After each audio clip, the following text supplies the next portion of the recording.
Drowning in Asana tasks, but struggling to make sense of all your project data? Let's unlock the secrets hidden within your Asana projects by exploring several methods to extract valuable data. Start by accessing Asana through your web browser. Click on your profile icon, typically located in the upper right corner of the screen, to reveal a drop-down menu. From the drop-down menu, select the My Profile Settings option. This will direct you to a page where you can manage various aspects of your account. In the Settings menu, navigate to and click on the Apps section. Scroll down to the bottom of the Settings page to find the heading labeled Data Export.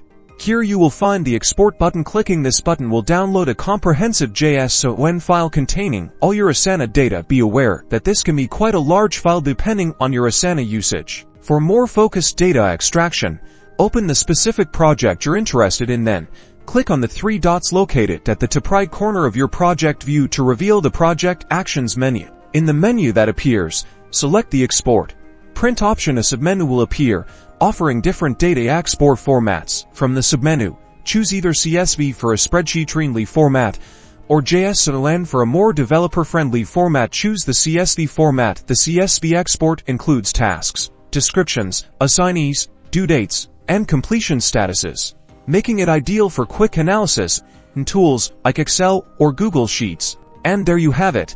Now you can analyze performance, track progress, and build custom reports, all powered by your own Asana data.